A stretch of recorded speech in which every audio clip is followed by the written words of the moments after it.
નમસ્કાર. અમારે સદાયને માટે આદરણીય, અમારા વંદનીય એવા પેન્શનર મિત્રો, નિવૃત્ત કર્મચારી મિત્રો, ભાઈઓ તથા બહેનો, સ્વાગત છે આપ સૌનું આપણી આ યુટ્યુબ ચેનલ ભાવેશ મકવાણા ન્યૂઝમાં.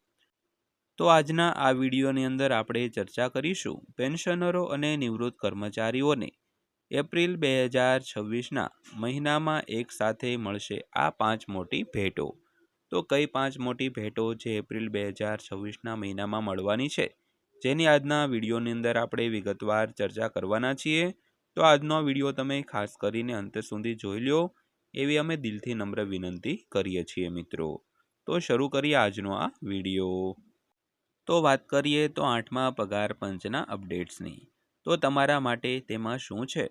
તો 8મા પગાર પંચ દ્વારા કેન્દ્ર સરકારના કર્મચારીઓના પગાર અને પેન્શનમાં સુધારો થવાની અપેક્ષા છે. તો ₹50,000થી ઓછા મૂળ પગાર મેળવનારાઓ ખાસ કરીને તેની રાહ જોઈ રહ્યા છે, કારણ કે થોડો વધારો પણ તેમના રોજિંદા જીવનમાં મોટો ફરક લાવી શકે છે. તો દરેકના મનમાં મુખ્ય પ્રશ્ન એ છે કે નવું પગાર માળખું લાગુ થયા પછી પગાર કેટલો વધશે અને બાકી રકમ કેવી રીતે દેખાશે. તો ત્યારબાદ વાત કરીએ તો 8મા પગાર પંચ ફિટમેન્ટ ફેક્ટર 2026. તો તે શું છે અને તે શા માટે મહત્વપૂર્ણ છે?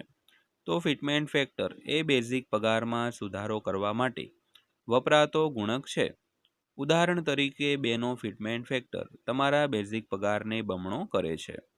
તો કર્મચારી યુનિયનોએ વાસ્તવિક આવક વધારવા માટે 3થી 3.25 જેવા ઉચ્ચ પરિબળો સૂચવ્યા છે. તો ખાસ કરીને નીચલા સ્તરના કર્મચારીઓ માટે.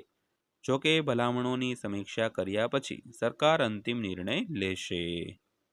ત્યારબાદ જોઈએ તો 8મા પગાર પંચનું પગાર માળખું નવા પગાર ક્યારે લાગુ થશે.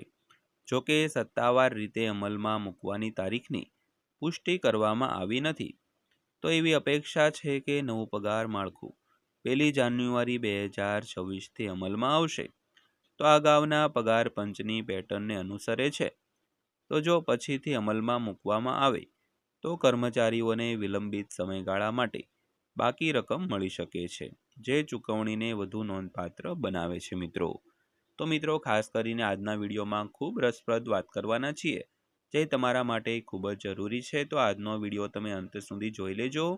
અને હજી સુધી જો આપણી આ ચેનલ તમે સબસ્ક્રાઈબ ન કરી હોય અને ડેઈલી તમે આવી જ અપડેટો મેળવવા માંગતા હો, તો આપણી આ યુટ્યુબ ચેનલ પણ અત્યારે જ સબસ્ક્રાઈબ કરી લેજો મિત્રો. ત્યારબાદ જોઈએ તો 8મા પગાર પંચના અપડેટ્સ. 7મા CPC હેઠળ મૂળ પગાર વધારો સ્તર 1થી 8. તો ₹50,000થી ઓછી કમાણી કરતા કર્મચારીઓ સ્તર 1 અને 8ની વચ્ચે આવે છે. તો તેમનો મૂળભૂત પગાર ₹18,000થી ₹47,600 સુધીનો છે. તો આ સ્તર કાર્યબળના મોટા ભાગને આવરી લે છે, જેને કારણે લાખો કર્મચારીઓ અને પેન્શનરો માટે પગાર સુધારો ખૂબ જ અસરકારક બને છે મિત્રો. ત્યારબાદ વાત કરીએ તો 8મા પગાર પંચમાં પગાર કેટલો વધારો. તો નવા પરિબળો હેઠળ સુધારેલા પગારનો અંદાજ. તો જો ફિટમેન્ટ ફેક્ટર 2થી 2.57ની વચ્ચે હોય તો પગારમાં તીવ્ર વધારો થઈ શકે છે. ઉદાહરણ તરીકે લેવલ 1નો પગાર ₹18,000થી વધીને ₹36,000થી ₹446,260 થઈ શકે છે. તેવી જ રીતે લેવલ 8નો પગાર ₹1.22 લાખને પાર કરી શકે છે. તો અંતિમ વધારો સંપૂર્ણપણે મંજૂર ફિટમેન્ટ ફેક્ટર પર આધારિત છે.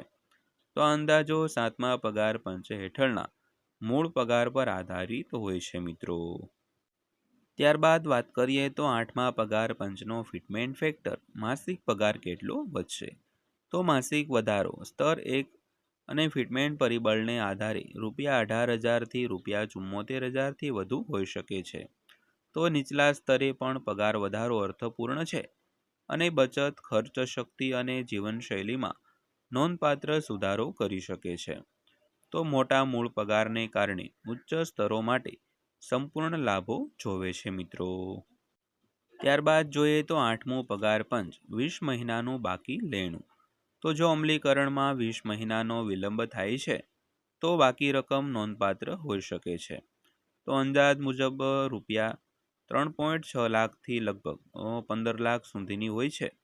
ચોક્કસ રકમ પગાર સ્તર અને ફિટમેન્ટ પરિબળ પર આધાર રાખે છે, જેમાં ઉચ્ચ સ્તરના લોકો સૌથી વધુ બાકી રકમ મેળવે છે મિત્રો.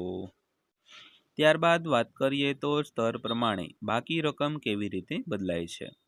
તો સ્તર 1 પર બાકી રકમ રૂપિયા 3.6 લાખથી રૂપિયા 5.65 લાખ સુધીની હોઈ શકે છે. સ્તર 8 પર આ રકમ રૂપિયા 9.5 લાખથી રૂપિયા 14.9 લાખ સુધી વધી શકે છે. તો આ વિશાળ તફાવત દર્શાવે છે કે પગાર સ્તર અને ફિટમેન્ટ પરિબળ બંને અંતિમ ચૂકવણી નક્કી કરવામાં મહત્વપૂર્ણ ભૂમિકા ભજવે છે મિત્રો. તો મિત્રો, આ હતી આજની માહિતી પસંદ આવી હોય, વિડીયો સારો લાગ્યો હોય તો વિડીયોને એક લાઇક કરજો અને આવી જ માહિતીઓ મેળવવા માટે આપણી આ ચેનલ સબસ્ક્રાઈબ કરી લેજો. તો ફરીવાર પાછા મળીશું એક નવા વિડીયો સાથે, નવી માહિતી સાથે. ત્યાં સુધી સૌને જય હિન્દ, વંદે માતરમ.